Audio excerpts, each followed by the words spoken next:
आज Doubtnut app download करें। Doubtnut पर अपने सभी गणित, रसायन विज्ञान, भौतिक विज्ञान और जीव विज्ञान के डाउट्स का करो सफाया। बस प्रश्न की फोटो खींचो, एक ही प्रश्न को क्रॉप करो और तुरंत वीडियो सोल्यूशन पाओ।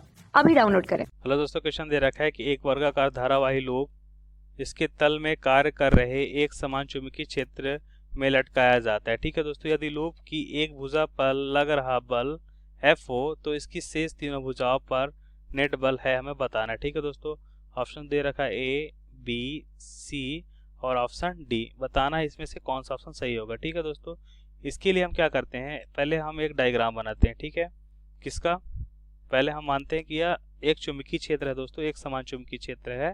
ठीक है, B, एक समान चुंबकीय क्षेत्र B है दोस्तों। ठीक है, अब क्या हो रहा है, इस पे हम एक धारावाही लूप रखते हैं। ठीक है, क्या रखते हैं दोस्तों, धारावाही लूप रखते हैं। ठीक है, अब धारावाही कैसा है, वर्गाकार लूप है।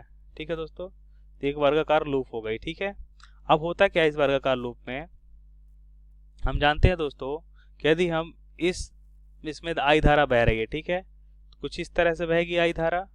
ठीक है, तो इस लूप में हम क्या देख रहे हैं दोस्तों कि अगर हम जानते हैं दोस्तों कि यदि किसी धारावाही लूप को चुंबकीय क्षेत्र में रखा जाता है, इस लूप में क्या होता है दोस्तों, बल लग रहा होता है। ठीक है, तो हम देखते हैं फ्लेमिंग के दाएं हथेली के नियम से देखें अगर दोस्तों, तो हम क्या करते हैं दोस्तों, जो बल, पहले बल का फार्मूला लिख लेते हैं। बल क्या होता है, I इंटू, क्या होता है दोस्तों, I into L into B होता है। ठीक है दोस्तों, और साइन थीटा होता है, यह बल का फार्मूला होता है। ठीक है, जहाँ आई धारा होती है, L लंबाई होती है, जैसे अगर यहाँ से यहाँ तक की लंबाई होगी इस धारावाही चालक तार की, और बी क्या होगी, जिस चुंबकीय क्षेत्र में रखा हुआ है। ठीक है, और साइन थीटा क्या होता है दोस्तों, L और बी के बीच का कोण होता है। ठीक है, तो यहाँ पे क्या देख रहे हैं दोस्तों, यहाँ पे देख रहे हैं हम दोस्तों कि देखिए अगर इसको हम देखें फर्स्ट, सेकेंड, थर्ड और फोर्थ। ठीक है, तो इसमें क्या दे रखा है कि यदि लूप में एक भुजा पर लग रहा बल F हो तो तीन भुजाओं पे क्या बल लगेगा हमें बताना है। ठीक है दोस्तों, तो पहले वाले लूप के लिए देखें दोस्तों, तो ये जो लंबाई अगर इसको A से B देखें, ठीक है, तो यहाँ पे क्या देख रहे हैं, जो L है दोस्तों और B है। ठीक है, ये थीटा क्या होता है, L और B के बीच का कोण होता है। यहाँ L और B के बीच का कोण कितना है दोस्तों, पहले वाली स्थिति की बात कर रहे हैं। ठीक है, L और B के बीच का कोण जो है 0 डिग्री है। ठीक है, अगर 0 है तो साइन 0 का मान कितना होता है, 0 होगा, तो F1 मान 0 हो गया। इसी प्रकार हम क्या देख रहे हैं दोस्तों, इसी प्रकार हम देख रहे हैं थर्ड वाले के लिए। ठीक है, तो थर्ड वाली स्थिति में क्या देखते हैं कि हमारा B तो इधर है लेकिन F की दिशा इधर है, तो दोनों के बीच कोण कितना है दोस्तों, सॉरी F की बात नहीं कर रहे हैं यहाँ पे, L है ना, मतलब ये तीसरे वाले के लिए जो लंबाई है दोस्तों उसकी दिशा किधर है, या तीर की दिशा में। ठीक है, तो इनके बीच कोण 180 डिग्री है, और साइन 180 का मान कितना होता है, 0 होता है। ठीक है, तो F3 भी क्या प्राप्त हो गया, 0 प्राप्त हुआ। अब बचे दो बल। ठीक है, कौन से, 2 नंबर का, इसको देख लेते हैं दोस्तों। यहाँ पे हमें कितना प्राप्त हो रहा है कोण, देखिए L इस दिशा में है और B इस दिशा में, तो इनके बीच कोण 90 डिग्री। ठीक है दोस्तों, साइन 90 का मान 1 होता है। ठीक है, तो F2 का मान कितना हो जाएगा, I into L into B हो जाएगा। ठीक है दोस्तों, अच्छा, इसके साथ में अगर हम धारा की दिशा देखें तो फ्लेमिंग के दाएं हाथ के नियम अनुसार क्या देखेंगे कि यदि हम अंगूठे को क्या करें दोस्तों, धारा की दिशा में रख देते हैं। ठीक है, और चुंबकीय क्षेत्र जो क्या करते हैं दोस्तों, इसके अलावा हम जो चारों उंगलियां दोस्तों उसको चुंबकीय क्षेत्र में रख देते हैं। ठीक है, तो हमें क्या प्राप्त होता है, हमें प्राप्त होता है दोस्तों कि इस टाइम पे हमें जो हमारे क्या कहते हैं हथेली है दोस्तों, वह बाहर की ओर आते हुए दिखाई देती है। ठीक है, तो बाहर की ओर मानते हैं F बल लग रहा है दोस्तों, है ना, तो इसको हम मानते हैं धनात्मक है। जो क्वेश्चन में दे रखा है कि क्या दे रखा है कि यदि एक भुजा पर F बल लग रहा है, ठीक है, तो F बल लग रहा है, ठीक है, धनात्मक है।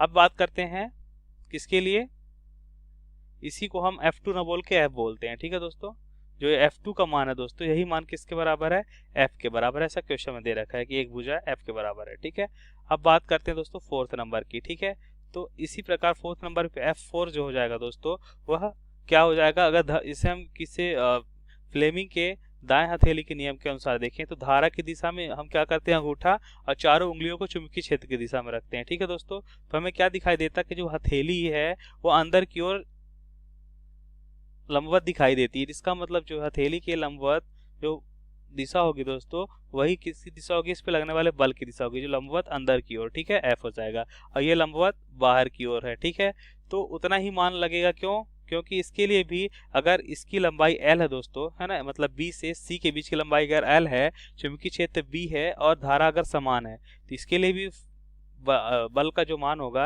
I into L into B होगा। इसका मतलब अगर हमने F माना है तो इसका मान भी F होगा। लेकिन एक अंतर यह है दोस्तों कि अगर हमने बाहर की ओर धनात्मक माना है तो अंदर की ओर क्या हो जाएगा दोस्तों, ऋणात्मक मान हो जाएगा। ठीक है, तो यहाँ पे हमें बताना था इसके अलावा 3 भुजा, मतलब एक भुजा छोड़ के जो F वाली बल है, ठीक है, इसको अगर हम छोड़ दें तो तीनों भुजा, मतलब हम क्या देखेंगे, F1 plus F3 plus F4। ठीक है, इन तीनों भुजाओं का नेट बल क्या होगा हमें बताना है। ठीक है, तो जो नेट बल है, ठीक है, F नेट, तो ये देखिए F1 शून्य है, F3 भी शून्य है और F4 का मान कितना है, माइनस F है। तो यहाँ पे नेट बल का मान कितना आ रहा है दोस्तों, नेट बल का मान आ रहा है माइनस F।